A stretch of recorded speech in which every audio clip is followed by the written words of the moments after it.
ಆತ್ಮೀಯ ಪತ್ರಿಕಾ ಹಾಗೂ ಮಾಧ್ಯಮದ ಸ್ನೇಹಿತರೆ, ಕಾಂಗ್ರೆಸ್ ಪಕ್ಷ ಹಿಂದಿನಿಂದಲೂ ಸಹ ಅಧಿಕಾರವನ್ನ ಪಡೆದುಕೊಳ್ಳೋದಕ್ಕೆ ಯಾವ ರೀತಿ ಶೋಷಿತ ಸಮುದಾಯಗಳನ್ನು ಒಂದು ರೀತಿ ವೋಟ್ ಬ್ಯಾಂಕ್ ಆಗಿ ಅವ್ರನ್ನ ಬಳಸ್ಕೊಂಡು ಬರ್ತಾ ಇದೆ. ಶೋಷಿತ ಸಮುದಾಯಗಳನ್ನು ಬಳಸ್ಕೊಂಡು ಆ ಸಮುದಾಯಗಳಿಗೆ ಕಾಂಗ್ರೆಸ್ ಪಕ್ಷ ಹಿಂದಿನಿಂದಲೂ ಸಹ ವಂಚನೆ ಮಾಡ್ಕೊಂಡು ಬರ್ತಾ ಇರ್ತಕ್ಕಂಥದ್ದು ನಾವೆಲ್ಲರೂ ಕೂಡ ನೋಡ್ತಾ ಇದ್ದೇವೆ. ಅದು ಯಾಕೋ ಗೊತ್ತಿಲ್ಲ, ಕಾಂಗ್ರೆಸ್ ಪಕ್ಷ ರಾಜ್ಯದಲ್ಲೂ ಕೂಡ ಅಧಿಕಾರಕ್ಕೆ ಬಂದ ನಂತರದಲ್ಲಿ ಕಳೆದ 2.5 ವರ್ಷದಲ್ಲಿ ಎಸ್ಸಿಪಿ, ಎಸ್ಪಿ, ಟಿಎಸ್ಪಿ ಹಣವನ್ನು ಯಾವ ರೀತಿ ದುರ್ಬಳಕೆ ಮಾಡಿಕೊಂಡಿದ್ದಾರೆ, ಆ ಶೋಷಿತ ಸಮುದಾಯಗಳ ಸಾಮಾಜಿಕ, ಆರ್ಥಿಕ ಮತ್ತು ಶೈಕ್ಷಣಿಕ ವಿಚಾರವಾಗಿ ಬಳಸ್ಕೊಳ್ಬೇಕಾಗಿರ್ತಕ್ಕಂಥ ಅನುದಾನವನ್ನು ಗ್ಯಾರಂಟಿಗಳಿಗೆ ವರ್ಗಾವಣೆ ಮಾಡಿಕೊಂಡು ಆ ಸಮುದಾಯಗಳಿಗೆ ಅನ್ಯಾಯ ಮಾಡ್ಕೊಂಡು ಬರ್ತಾ ಇರ್ತಕ್ಕಂಥದ್ದು ಭಾರತೀಯ ಜನತಾ ಪಾರ್ಟಿ ನಿರಂತರವಾಗಿ ವಿಚಾರವನ್ನು ಇಟ್ಕೊಂಡು ನಾವು ಹೋರಾಟಗಳನ್ನು ಕೂಡ ನಾವು ಮಾಡಿದ್ದೇವೆ.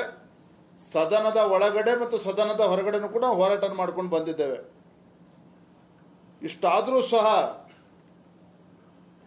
ಈ ಶೋಷಿತ ಸಮುದಾಯಗಳನ್ನು ವಂಚನೆ ಮಾಡ್ತಕ್ಕಂಥದ್ದನ್ನ ಈ ಸಿದ್ದರಾಮಯ್ಯ ಸರ್ಕಾರ ಇವತ್ತು ಕೂಡ ಮುಂದುವರಿಸ್ಕೊಂಡು ಬಂದಿದ್ದಾರೆ. 2025-26 ಸಾಲಿನ ಏನು 11,896 ಕೋಟಿ ರೂಪಾಯಿಗಳನ್ನು ಪರಿಶಿಷ್ಟ ಜಾತಿ, ಪರಿಶಿಷ್ಟ ಪಂಗಡಗಳ ಅಭಿವೃದ್ಧಿಗೆ ಮೀಸಲಿಟ್ಟಿರ್ತಕ್ಕಂಥ ಹಣವನ್ನು ಮತ್ತೊಮ್ಮೆ ಈಗ ಇತರ ಕಾರ್ಯಕ್ರಮಗಳಿಗೆ ವರ್ಗಾವಣೆ ಮಾಡೋದ್ರ ಮುಖೇನ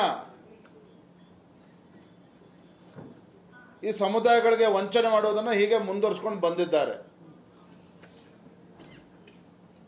ನಿನ್ನೆ ದಿನ ಕಾಂಗ್ರೆಸ್ ಪಕ್ಷದ ರಾಷ್ಟ್ರೀಯ ಅಧ್ಯಕ್ಷರು ಸನ್ಮಾನ್ಯ ಮಲ್ಲಿಕಾರ್ಜುನ್ ಖರ್ಗೆ ಅವರು ಒಂದು ಹೇಳಿಕೆಯನ್ನು ನೀಡಿದ್ದಾರೆ.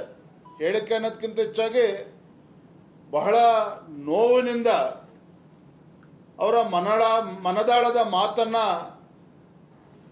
ರಾಜ್ಯದ ಜನತೆಯ ಮುಂದೆ ಬಿಚ್ಚಿಟ್ಟಿದ್ದಾರೆ.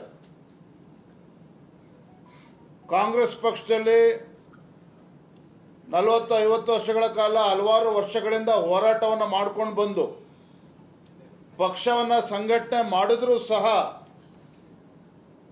ತಮಗೆ ಮುಖ್ಯಮಂತ್ರಿ ಸ್ಥಾನ ಸಿಗಲಿಲ್ಲ. ಕಾಂಗ್ರೆಸ್ ಪಕ್ಷದಲ್ಲಿ ಈ ನೋವನ್ನು ತೋಡ್ಕೊಂಡಿದ್ದಾರೆ. ಅಂದ್ರೆ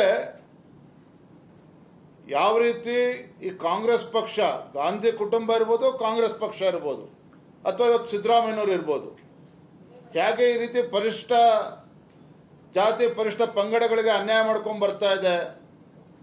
ಬಹುಶಃ ಮಲ್ಲಿಕಾರ್ಜುನ್ ಖರ್ಗೆ ಅವರ ನಿನ್ನೆಯ ಅವರ ಆಡಿರ್ತಕ್ಕಂಥ ಮಾತುಗಳನ್ನು ಈಗಲಾದರೂ ಕೂಡ ಕಾಂಗ್ರೆಸ್ ಪಕ್ಷ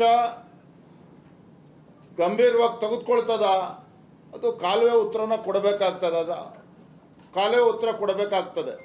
ಆದರೆ ಒಂದಂತೂ ಸತ್ಯ, ರಾಜ್ಯದ ಮುಖ್ಯಮಂತ್ರಿಗಳು ಸಿದ್ದರಾಮಯ್ಯನವರ ನಡವಳಿಕೆ ಪದೇ ಪದೇ ಪರಿಶಿಷ್ಟ ಜಾತಿ, ಪರಿಶಿಷ್ಟ ಪಂಗಡಗಳ ಅಭಿವೃದ್ಧಿಗೆ ಮೀಸಲಿಟ್ಟಿರ್ತಕ್ಕಂಥ ಹಣವನ್ನು ಇತರ ಕಾರ್ಯಕ್ರಮಗಳಿಗೆ ವರ್ಗಾವಣೆ ಮಾಡೋದ್ರ ಮುಖೇನ ಆ ಸಮುದಾಯಗಳಿಗೆ ಇವತ್ತು ವಂಚನೆಯನ್ನು ಮಾಡ್ತಾ ಇದ್ದಾರೆ ಮುಖ್ಯಮಂತ್ರಿಗಳು ಸಿದ್ದರಾಮಯ್ಯನವರು. ಮತ್ತೊಂದು ಕಡೆ ಮಲ್ಲಿಕಾರ್ಜುನ್ ಖರ್ಗೆ ಅವರು ಸಹ ಶೋಷಿತ ಸಮುದಾಯಗಳಿಗೆ ನ್ಯಾಯ ಸಿಗ್ತಾ ಇಲ್ಲ. ಇವತ್ತು ಕಾಂಗ್ರೆಸ್ ಪಕ್ಷದಲ್ಲಿ ಸ್ವಾತಂತ್ರ್ಯ ಬಂದಾಗಿನಿಂದಲೂ ಸಹ ನಮ್ಮನ್ನ ಮತ ಬ್ಯಾಂಕ್ ಆಗಿ ಇವತ್ತು ದುರ್ಬಳಕೆ ಆಗ್ತಾ ಇದೆ ಹೊರತು ನಮಗೆ ನ್ಯಾಯ ಸಿಗ್ತಾ ಇಲ್ಲ ಅನ್ನೋದನ್ನ ಬಹಳ ಸೂಚ್ಯವಾಗಿ, ಅಂದ್ರೆ ಮಾರ್ಮಿಕವಾಗಿ ನಿನ್ನೆ ಮಲ್ಲಿಕಾರ್ಜುನ್ ಖರ್ಗೆ ಅವರು ಹೇಳಿದ್ದಾರೆ. ಅದೆಲ್ಲರೂ ಕೂಡ ಗಮನಿಸಿದ್ದಾರೆ.